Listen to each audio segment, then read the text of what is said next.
a couple minutes past time here, so I'll go ahead and get started. Thanks for everyone who showed up. I'm Stephen Craig Finlay. I'm the scholarly communication librarian at the Franklin D. Scherz Library here at IU South Bend, and this is going to be a primer on fair use for instruction and copyright. So we're going to start with just kind of a general overview of copyright, of exactly what fair use is, and then we're going to wrap up by looking at some hypothetical scenarios of using materials in the classroom and what might count as fair use and what not. So obligatory disclaimer, I'm not a lawyer. I went to grad school, but never for law. So consider this legal information, not legal advice. That said, fair use is not nearly as complicated as a lot of people think. It can be maddening and contradictory, but it also generally, and especially in an educational context, can be fairly straightforward to work through. So that's why we're here today. So first off, what is copyright? Quite simply, it is, according to Article 1, Section 8, Clause 8 of the United States Constitution, Congress has the power to, quote, promote the progress of science and useful arts by securing for limited times to authors and inventors the exclusive right to their respective writings and discoveries. Now, this is important, and I think it's the source of what a lot of people have regarding misconception of copyright, in that the stated purpose of copyright is to promote the progress of science and useful arts. The purpose of copyright is not stated to generate profit or to ensure that the person who created something controls that thing.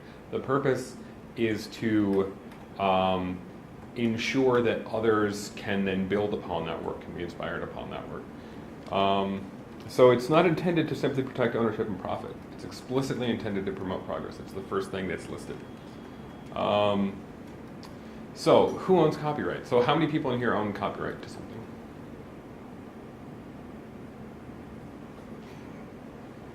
Everyone does. Actually, it's very unlikely that you're ever going to meet anyone who doesn't own copyright.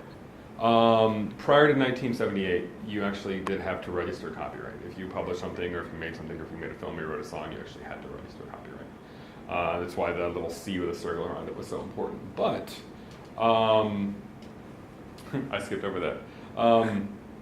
Now copyright's automatic. Basically, a work is created when it's fixed in a copy or a phonorecord. That's the exact word that they use for the first time. So fixed in tangible medium. So if I draw a cartoon of Joel on his sketch pad and it's reasonably original, I own copyright automatically for my life plus 70 years after my death. Now the vast majority of copyrights that people own, which is any email that we've ever written, any note that we've ever passed or anything like that, is most of them are generally worthless. But it's important to understand that everybody does own copyright. If you create something and it's fixed in a tangible medium, then you own copyright. But this is also why, for example, you can't copyright a fragrance, because a fragrance isn't fixed in a tangible medium. And a recipe, being purely factional for the fragrance, also isn't copyrightable, because it's not a creative work. It's simply facts, much as if I'm a biologist and I go out and I do a population survey of wildlife, those numbers, I can't copyright that. That's simply a fact. But if it's fixed in a tangible medium, you own copyright. So the biggest misconception about copyright is that it's there to reward creators and ensure control over the creations. It does grant that, but that's not the purpose of it. That's not the reason why we have copyright. And I think in this very litigious age, a lot of people have that misconception, that I own copyright. The purpose of copyright is to protect me. It's not. So we have ways that we can use copyrighted material, and that's what we're going to get into with fair use. But it's important to understand that fair use is very much in the spirit of copyright. It's actually very much goes along with the purpose of copyright, which is, again, promoting the progress of science and the useful arts. Meaning in that context, inventions and such. So what does copyright grant then? If it's not intended to provide control and profit, well, there are rights that are specifically laid out as being granted by copyright. So the right to reproduce the copyrighted work. So the right to make copies. The right to prepare derivative works. The right to distribute copies of the work, and the right to perform or display the work publicly. These are the exclusive rights of the copyright holder, generally. But only exclusive to the point where it doesn't overlap with, as we're going to see, fair use. Fair use grants exemptions, the rights to exemptions from the exclusivity of these copyrights. So the doctrine of fair use, this was incorporated into the Copyright Act of 1976, Title 17, Section 107. And this big block of legalese, notwithstanding the provisions of Sections 106 and 106A, the fair use of a copyrighted work, including such use by reproduction in copies or phonorecords or by any other means specified by that section for purposes such as criticism, comment, news reporting, teaching, including multiple copies for classroom use, scholarship, or research, is not an infringement of copyright. So this actually outlines ways that you can use copyrighted work, and it's not an infringement. And fair use is codified in the 4 factors. So the 4 factors are purpose and character of the use, including whether such use is of a commercial nature or is for nonprofit or educational purposes. The nature of the copyrighted work, the amount and sustainability of the portion used in relation to the copyrighted work as a whole, and the effect of the use upon the potential market for or value of the copyrighted work. Now, one thing that you'll likely notice is that these don't appear to be hard and fast. So the nature of the copyrighted work, there's nothing in the 4 factors which says this is fair use and this is not fair use, or you're in violation here or you're not in violation here. And that's why a lot of times the 4 factors can be frustrating, and people have been very frustrated by them, because you have to take them as a whole. So you have to develop a sort of a holistic sense of whether or not something is fair use or not. So if you're looking at, I'm using this copyrighted work in this manner, then you look at the 4 factors and you look to see what argues in favor of fair use and what argues opposing fair use. Now, there's a few instances that we'll see later that are, they've been ruled by the courts to be absolutely fair use, but a lot of the time too, you're not going to find a hard or fast yes or no anywhere. You simply do your due diligence, and you in good faith apply the 4 factors of fair use to your use, and then you can make a determination, am I protected here? Is my use arguing in favor of fair use, or are there certain things that I'm doing which argue against fair use? So yeah, just keep in mind that the 4 factors are guidelines. You can also refer back to actual court rulings, cases for specific instances. We can talk about a few towards the end that are some pretty important fair use cases, such as the Google Books case, which was Google's Books versus the Authors Guild, which was ruled in favor of Google Books as a transformative use. We'll look at the transformative case later, but general guidelines, not hard and fast rules. So factor 1, purpose and character. What favors fair use? So the most common one, and the one that most professors are going to be using, obviously, is for teaching and in classroom use. In classroom use argues very strongly in favor of fair use. Also research and scholarship, commentary and criticism, and the use is transformative. All of these things argue very strongly in favor of fair use. But the transformative use, transformative is defined as changing the work to serve a new purpose. So parody, satire, collage art. It's why you can take a bunch of copyrighted pieces of art, cut them up, put them together, you've transformed it, you've created something new. Now, the Google Books case, which was a huge copyright case that people were following very closely. So we don't have a lot of hard and fast rules about fair use.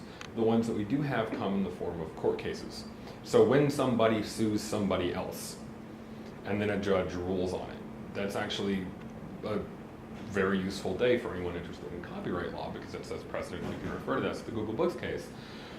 Google Books was, and still is, digitizing a vast body of texts and literature and making them at least partially available online. Now, what Google Books argued that they were doing is that they were text mining. They're not simply digitizing the object and making it available. That would be an infringement. But the purpose that they said of what they were doing is that they're text mining. So you can use Google Books to create trend data. You can look at the appearance of keywords over time.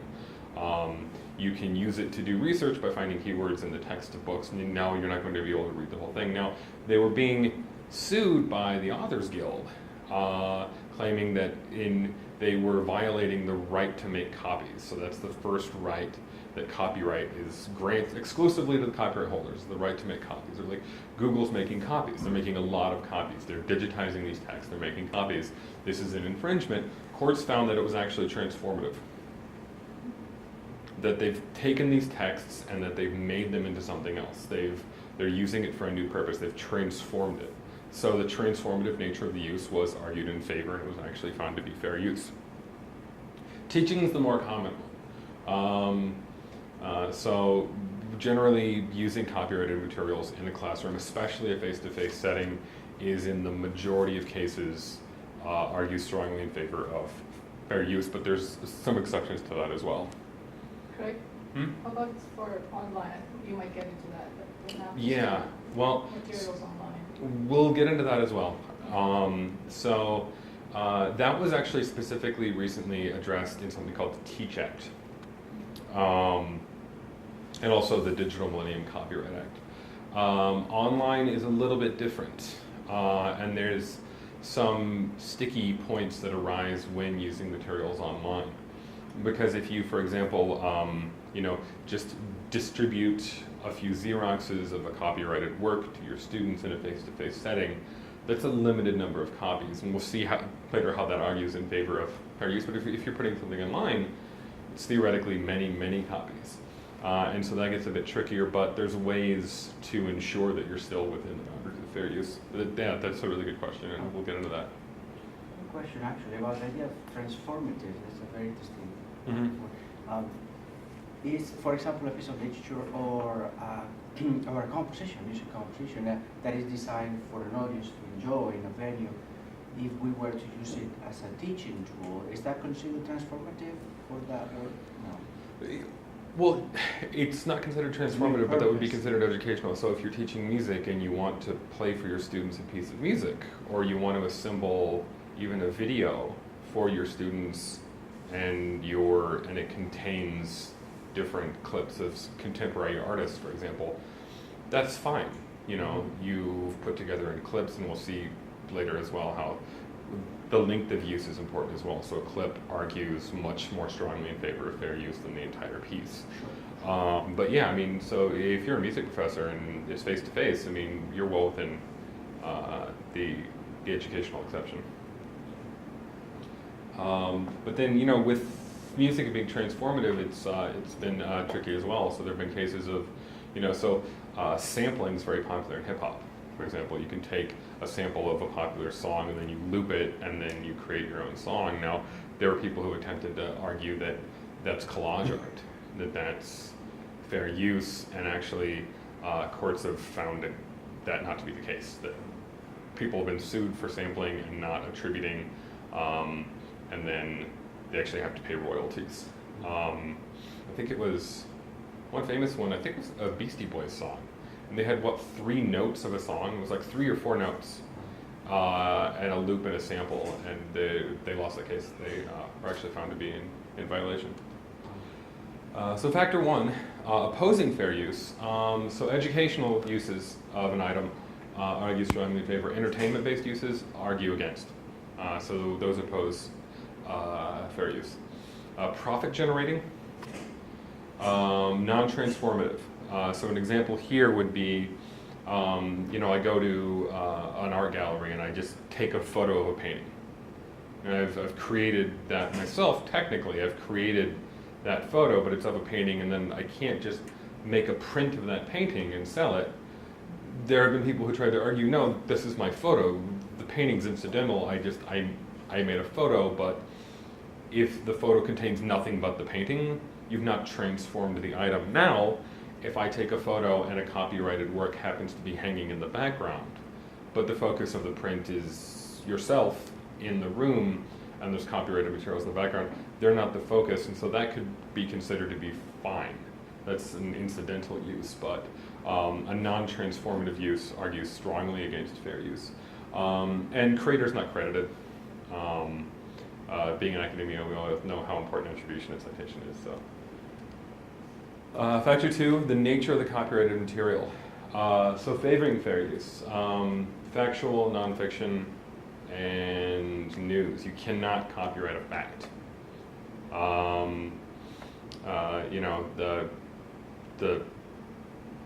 A year something happened, a population of wildlife that a biologist, like I said, finds out, a formula that a mathematician comes up with. All of those are simply facts. You can't copyright that.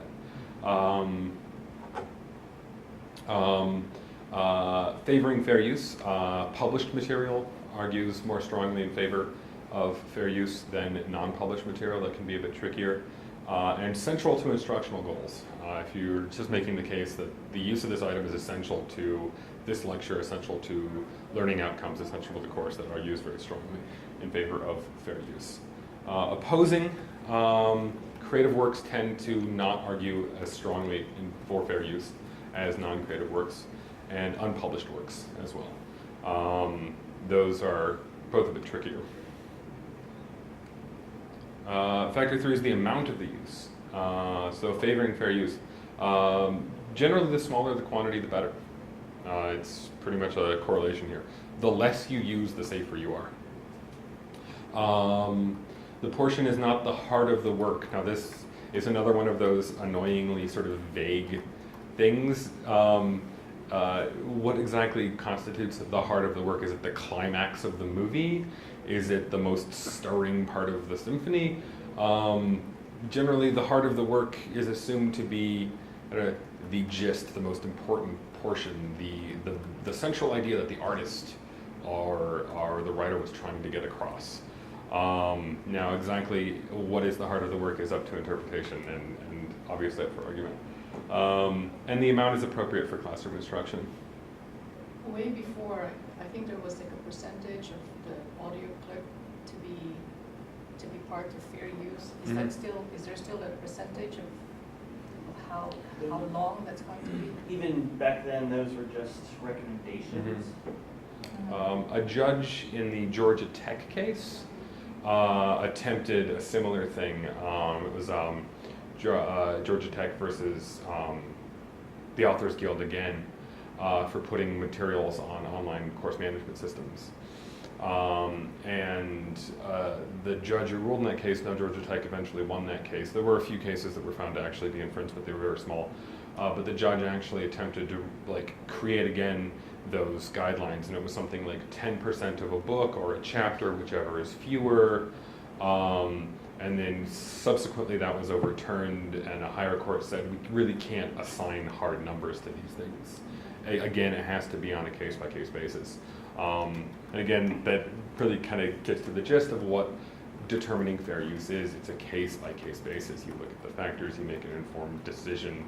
We're unfortunately never going to have something as simple as a percentage, 10%, 8%, 20 seconds of a song or something like that. It'd be a lot easier, but we're not going to have that.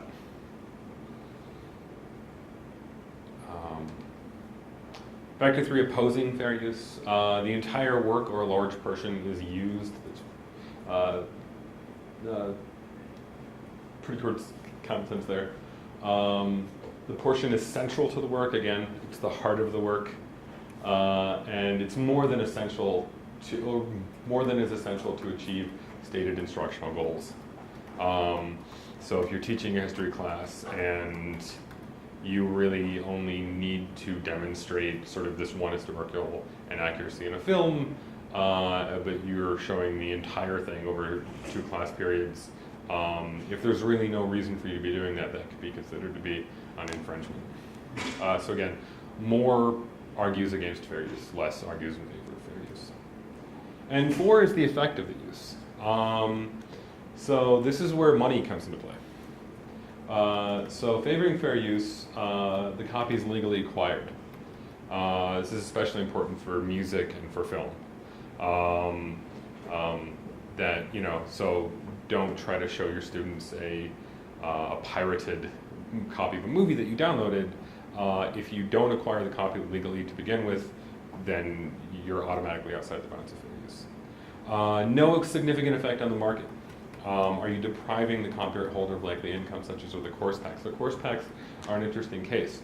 Course packs never fall in the realm of fair use, because course packs only exist to be sold and used in a course. It's the only reason that they're there. So you can't take a course pack and then make copies and distribute it to your students because there's no other reason for it to exist, so you're depriving the copyright holder of income. You're circumventing the market.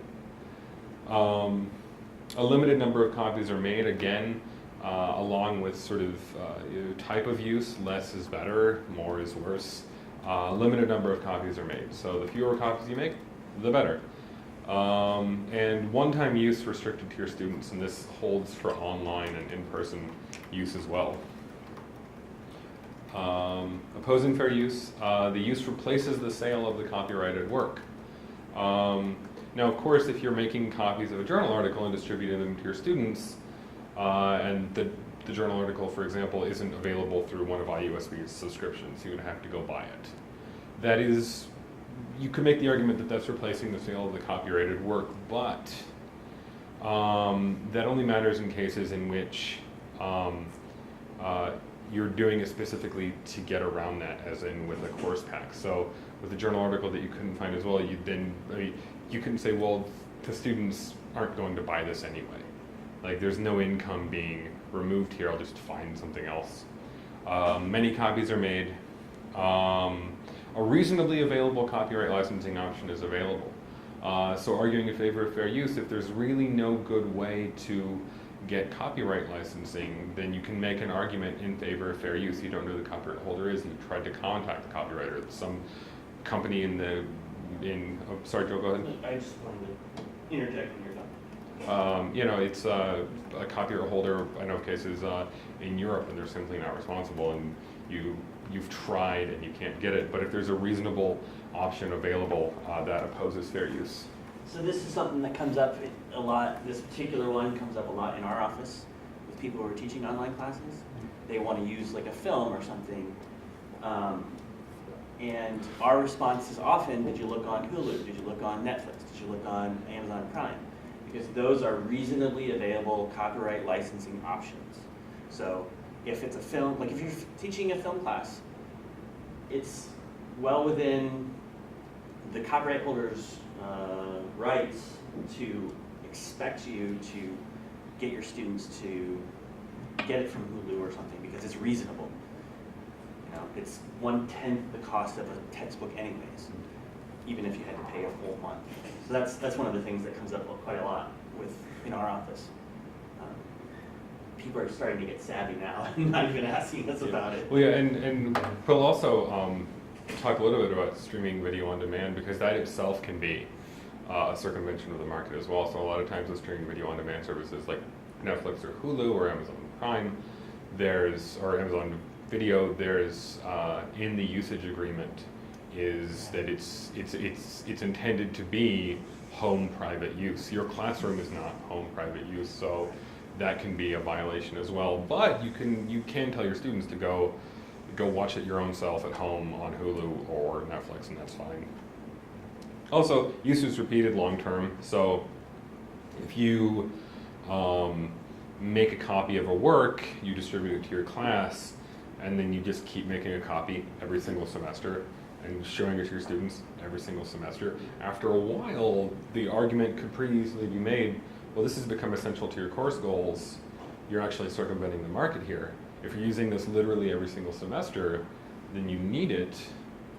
Then why isn't it being made available for purchase, or why aren't you making arrangements to license with the copyright holder? So again, there's a theme emerging here. Less is better, more is bad. Now, film in the classroom. So favoring use is face-to-face. So showing movies in a classroom has been found time and time again to be fine. Again, copy legally acquired doesn't violate the user agreement that's where streaming video on demand comes into play. Just because you're subscribing to Netflix doesn't mean that you can show that to your class then. However, which is why we subscribe now to, I don't know if you've seen it through the library website, but we subscribe to a service called Canopy now. Canopy with a K. If you go to the library website, go to the A to Z database list, it's the only entry under K. So every film in Canopy comes with full performance rights through IUSB. It's part of our subscription service. So those can be only shown with an IUSB. It's part of what we pay for. Clips of the film are shown. So clips are fine, they're always fine. Again, sort of like avoiding probably the heart of the work, but that's also sort of where the factors can come into conflict sometimes. So I'm just showing a clip. Is a clip the heart of the work? Well, I don't know. I don't think it's the heart of the work, but then, and that's where you get into a debate. So can the faculty contact the library and say, I want these different titles, and then see if Canopy, right? If it's not in the, okay, let me back up. So the Canopy Library is available, the listing is available to anybody from IU who's part of IUSB. Yeah. So they can just go there and see if Yeah. whatever. Because we used to have like several months, years ago, SWAC. So you don't anymore have subscription to SWAC. It's now Canopy. I don't know. I keep getting emails from Swipe, but I don't know if that's just. That was like. It was a few years ago, but I'm Yeah. not sure if we got rid of that entirely or not. I mean, I know Canopy is a better service and it's bigger and all that, but we may still have Swank. I honestly don't know. I've not heard of it. It was also where a lot of the student groups would get the films so that they could show them in groups. They'd get some of them from Swank. We used Canopy last semester for some part of the Campus Ally Network, and we partnered with the Queer Straight Alliance to have an LGBT film series that we showed in the Student Activity Center, and we used all Canopy films for that. And it was super helpful. So you do have SWAC. Okay. Yep. You just went to. We still have, yeah. Okay. I think we should. So, clips. This is interesting.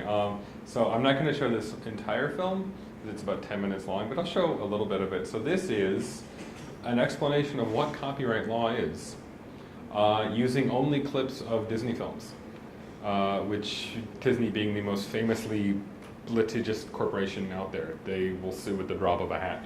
And I think that's why this is was made by Eric Febb, who's a professor of copyright. And obviously that's why he chose Disney films for this, but I'll just show a few minutes.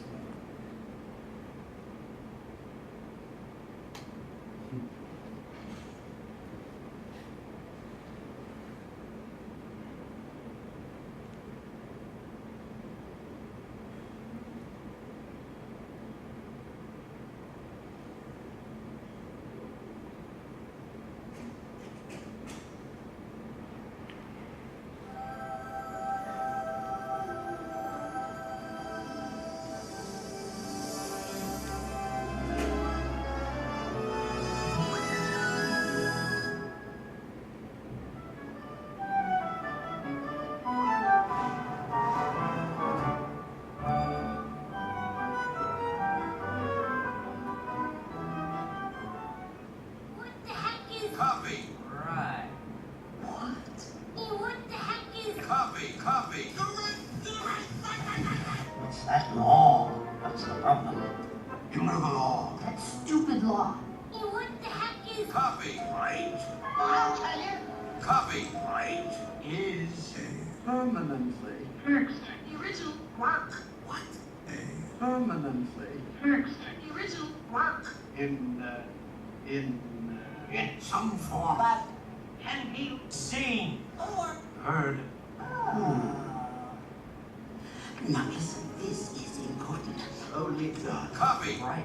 Owner. Just the Right. to You. There. work. It's mine. How can that be? That's not fair. It's forbidden to You. copy. Right. Work. Without. Permission granted by the copy. Right. Owner. And Anybody who's foolish enough to threaten our copy. right. Has broken the law. Must be forgetting one teensy-weensy but ever so crucial, the tiny detail. You'd better be able to pay for that. Copy. Right. Permission. We haven't discussed the subject of payment. You can't get something for nothing, you know. But I don't have I'm not asking much. Just a token weary trifle. Hold on. Back up. Are you saying This is about money? I'm sorry, sir. I don't have any money. Extortion. I prefer the term capitalist. Hear that sound? It's the sound of your freedom. Fluttering out the window.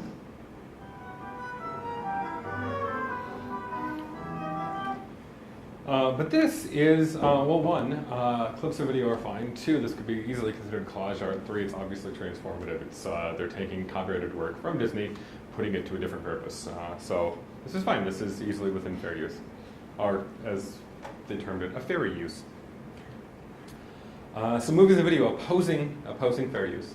Copies not legally acquired. That's key. Circumvention of digital locks. So the Digital Millennium Copyright Act was put in place specifically to address this issue. A lot of times, people who produce media will include various locks within the materials that prevent ripping or burning. So breaking that is a violation of copyright. Joel, you laughed when you read that, so I'm assuming you encountered There was a time when we that. would break these all the time, like constantly. We don't do it anymore. Showing a film and allowing public attendance. So face-to-face only applies to your class. A common misconception is that because something is in a university, therefore it's educational, and therefore it argues in favor of fair use. It doesn't. Anything else would be a public performance.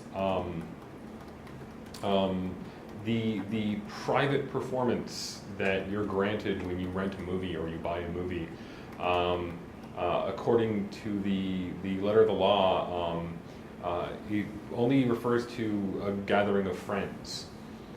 So if you have a club, and the club is all of your friends, and you show a movie and you invite them all over, or even if you have it in a room that you've rented on campus, as long as it's closed to the club members and they're all technically considered your friends, then you're fine.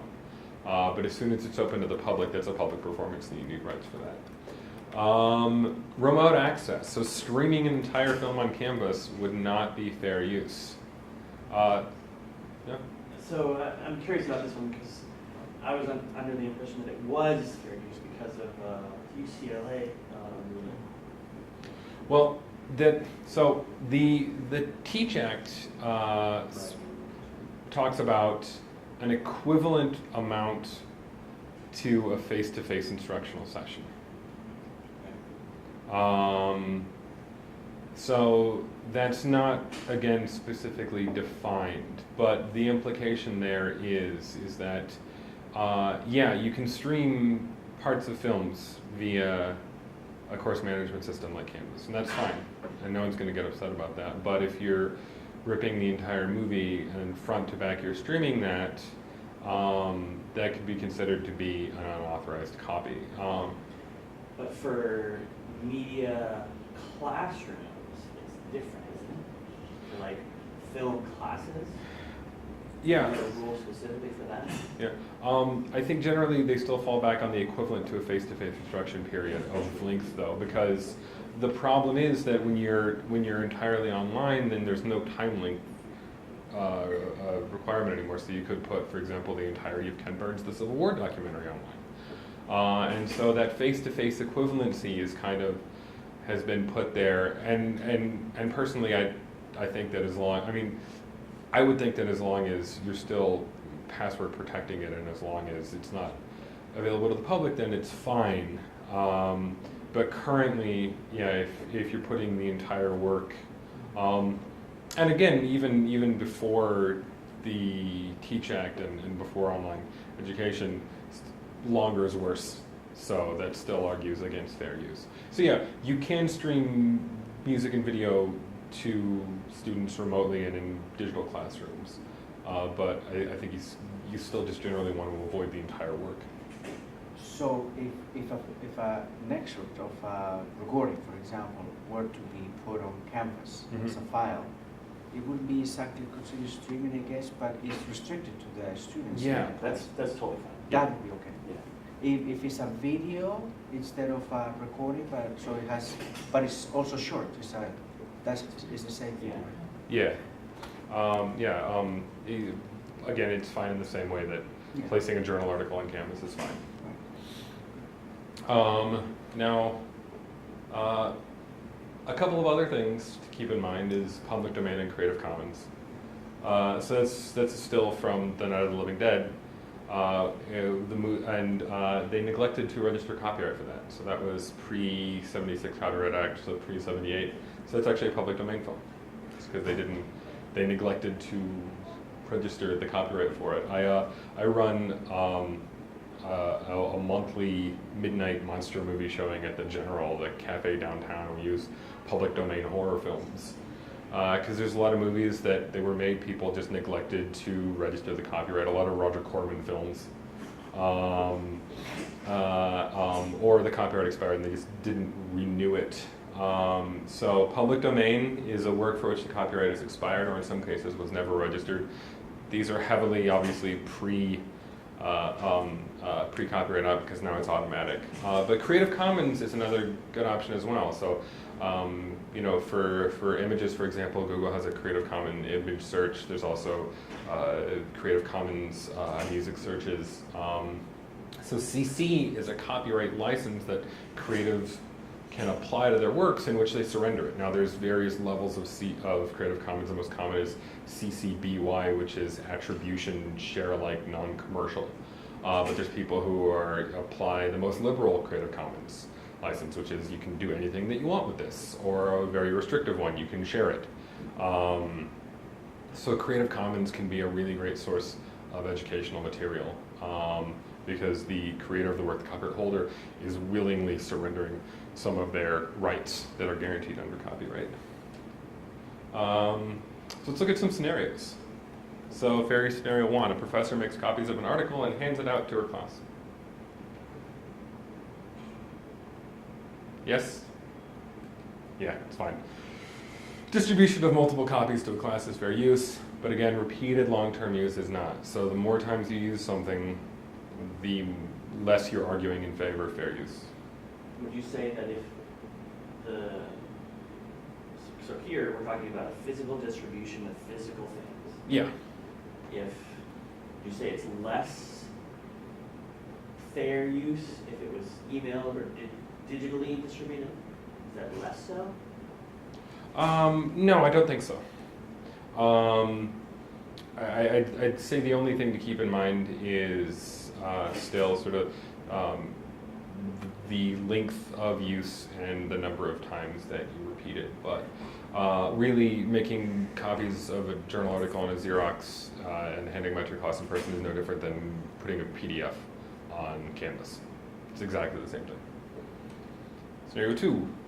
Professor places a copy of an article on his personal web page and directs students to just go there. Yeah, public access is not face-to-face. You're stepping outside of the nature of the use, and you're effectively, you're violating that right to make copies. 3, believing a textbook to be too expensive, the professor copies the book for her students. This happens more frequently than you think. No, this circumvents the market. But 4, only needing a single chapter of a book and not wanting your students to have to purchase the entire text, the professor copies a single chapter and distributes it to her students. That's fine. As a single journal article, this should be fine in a face-to-face scenario. Now, again, if you're copying the same portion of the book every single semester and handing it to your students every single semester, after a while, you know, each time I'd say that argues a little less strongly in favor of fair use. Hi, the professor makes a copy of a DVD for her colleague, which I've misspelled, to show in class.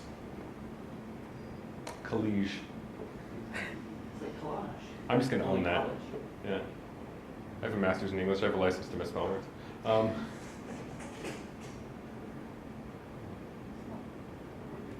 No, this would not be a legally acquired copy. Music professor creates a presentation featuring contemporary artists, records it, does design on campus. How much of the featuring is just short excerpts or the whole songs? Well, I mean, that's going to be a consideration to make when you're looking at the fair use of an object. But you know, again, more is worse, less is better. So let's just say reasonable clips. I hope so. I hope it's okay. So we just did a project last year for a music professor where we took full-length songs, hundreds of them. Hundreds of them. Hundreds of them. Now we took it to be transformative, so what we did is we took the song and we created a slideshow, a visual slideshow, and put it on top of the song, so that as the song played, the slides would change and it would tell you different things about what was happening with the music. Okay. So to us, that was transformative. Yeah. So that's. But yeah. still, it's right on the edge, at least from my consideration. Yeah, I mean, I would consider that transformative. You know, you're making that music a part of something else, and it's transformative, and then it's a transformative educational use. But really only in like an educational context. I mean, if you're taking songs and you're putting them in a movie, you could argue that's transformative as well, because okay, I've taken, you know, this inspirational 80s rock song, but I put it to a workout montage, and so I transformed it. Well, no, you have to pay for that, but as long as it's in an educational setting. And here, as long as it's restricted to students, that's fair use, and that's what you were asking about with course management systems. So one of the most important things is ensuring that the copyrighted work, if you put it on Canvas, which is the great thing about an online course management system, is that only students are in your class are able to access it. And that's why I love that we have this service of Naxos, Music Library Online, because it's just for our students, but it has such an incredible amount of recordings. Right. That I basically just give them a playlist from there, and I serve my courses. It's great. So number 7, IU South Bend History Club wants to start a film series to talk about historical inaccuracies in film. They want to show Braveheart, Gladiator, The Patriot, and 300. They plan to show the films in the SAC and restrict access to IUSB students by having students show their ID.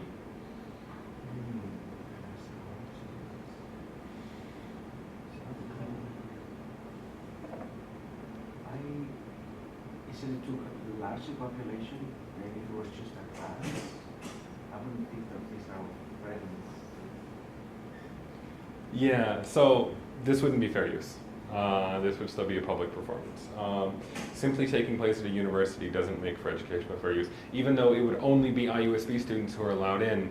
So educational use doesn't just mean in a university, doesn't mean in a school. It means in an educational setting. So that means a traditional classroom setting. There's a class being taught by a professor with students enrolled in the class. That's an educational setting.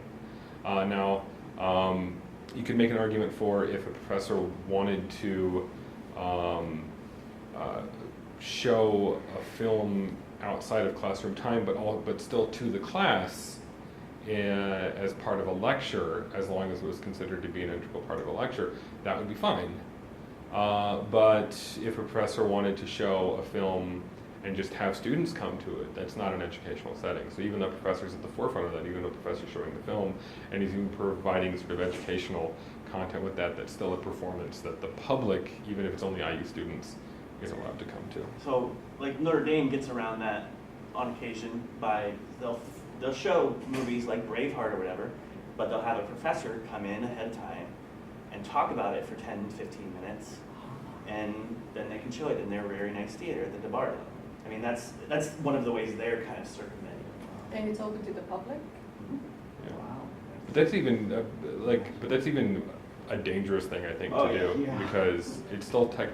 They like, probably pay for it too, yeah, but they're Notre Dame. they're also Notre Dame. Yeah. They're sitting on a Scrooge McDuck vault of money. I'm sure that they can afford that, but yeah. But you know, just having a professor talk about something outside of a classroom setting wouldn't necessarily make it an educational context. Even though it's a professor, even though it's at a university, it's not a classroom setting. The copyright law is very clear. It's a face-to-face classroom setting is the strongest in favor of fair use. So, some scenarios there. Sorry, so for like online faculty, if they'd like to have their students watch certain films, Canopy or Splash would be That would be completely place for fine. them to Yeah. send their students. They could also place it on reserve at the library if they didn't want their students to have to buy a copy. Reserves have been repeatedly found to be explicitly protected. So if you want to show your students a movie and you just have it put on reserve at the circulation desk in the library, students can go check it out for 2 hours, they can go watch it at a computer. Or you can tell your students to just go find it themselves, or you can just have them go buy it yourselves, or buy it themselves.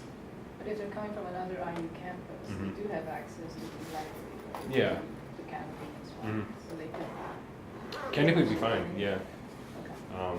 I wonder if the faculty, we'll tell the faculty that there's Canopy as well. I don't think all of them know. Yeah, Canopy's not. Yeah, you should certainly be doing that. Yeah, Canopy's not being used very heavily yet, and it's a shame because it's a fantastic system. Also, they just added the Criterion collection to it. Oh, well, shit, we should re-advertise that Yeah, to the hill. yeah. What was that? I'm sorry. There's the Criterion collection, which is just a collection of the best films of Yeah. ever. And But- like if you're teaching a film class, 60% or more of your films are going to be out of the Criterion collection. Yeah. But they focus on films that, you know, sort of like, there are the classic and most well-known great films, like Casablanca wouldn't be in the Criterion collection. They tend to try to go more towards films that might not have received as much mainstream attention. But, oh, yeah, for sure. But yeah, the Criterion collection's great, and I've never seen a Criterion collection film that I regret seeing, so. Now, you could tell your students that, you know, just go watch it yourself on whatever streaming video service that you can, and if they pay for it, they'd be fine. And what's exactly is the Criterion collection? Who runs the Criterion collection? I don't know. It's It might basically, be the American Film Institute. it's a curated collection of films, so they come out with special DVD editions of films that they consider to be noteworthy, artistic, I think the sometimes Bicycle Thief overlooked. part is on there. I mean, Yeah. it's such like iconic film works. Yeah. Some of them are going to be underground, but they're still considered iconic by film scholars, perhaps. Sure, yeah. Yeah, and I think the, what? I don't know who runs that. And do we have them in the library? Maybe you mentioned that earlier. Well, yeah, the Criterion collection's all on Canopy now. The whole thing. Gotcha. Okay. Yeah. Yeah, so this news, are you guys advertising this widely? Because, I mean, like the people who teach film classes on our campus would probably use that a lot if they knew about it. As far as I know, it only recently went live a few days ago, and Scott's still working on ways to optimize discoverability of it. Okay. I mean, I would assume that either Julie or Rhonda should be advertising it. If they're not, they I should mean, be. it's pretty big. Yeah. Because one of the downsides before of Swank and Canopy is that, you know, they had a lot of stuff, but if it wasn't specific to your use or you couldn't find the right thing, then you're kind of stuck. Final scenario, professor records a TV documentary and uses it each semester for his intro to psychology course. So the professor is the one who created it? He recorded it off of the TV. Oh. Can you even do that anymore? Well, yeah, that's Like, I the thing. just kind of think like, I don't even know how I would do that now. So one, it's a repeated long-term use. Two, there are, assuming that you can still make a copy of it, you can still record a TV show. I don't even know how one would go about doing that now. There are very specific rules in place for that. You have to show it within 10 days of recording. That's the law. And it can't be altered in any way, and has to be, after the 10 days are up, then you're done. So, those are some. We've got about 5 minutes left. Any copyright questions I didn't cover?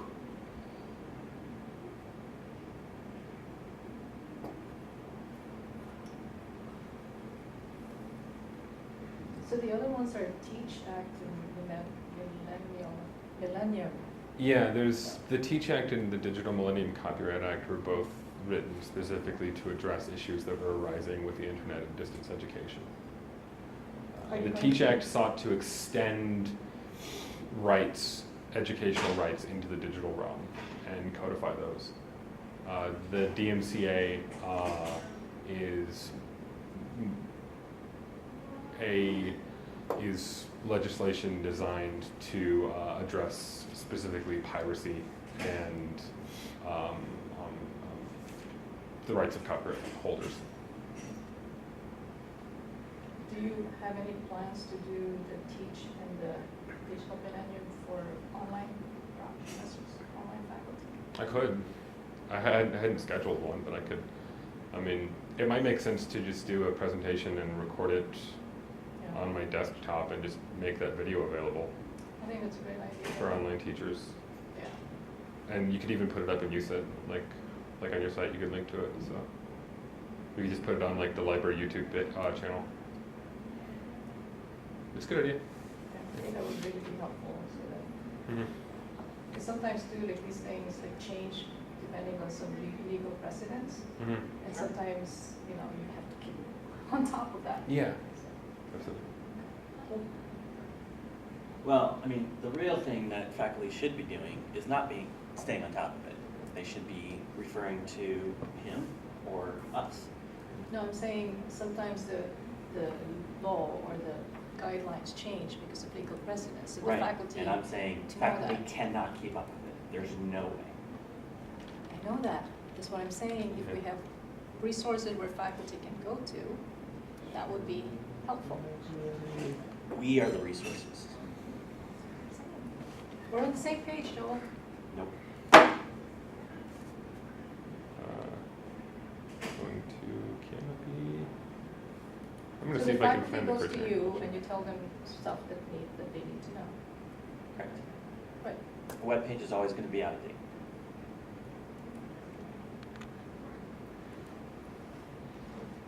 So the criterion collection is kind of the first featured thing in Canopy now. If you go So to if people are going there, they're going to hit it anyways.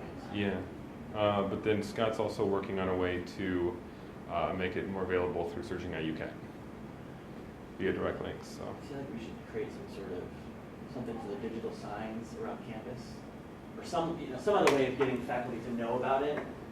Because I think people understand that we have some kind of service, but that shit, a lot of people think that there's nothing good on there.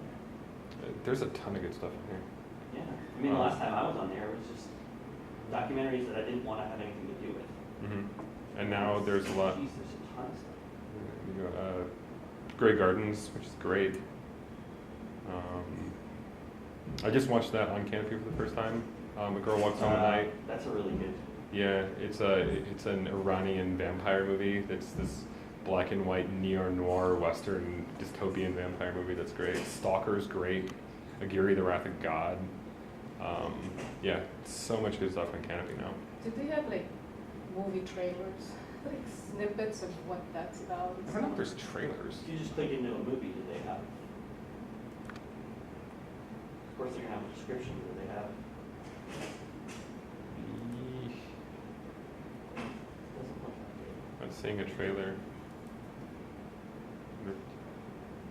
Oh, that's the actual movie. It's the actual film. But I would say, as long as it was made in the past 10 years, if you look on YouTube, you Yeah. can find trailers. You can find trailers. And if it's older than that,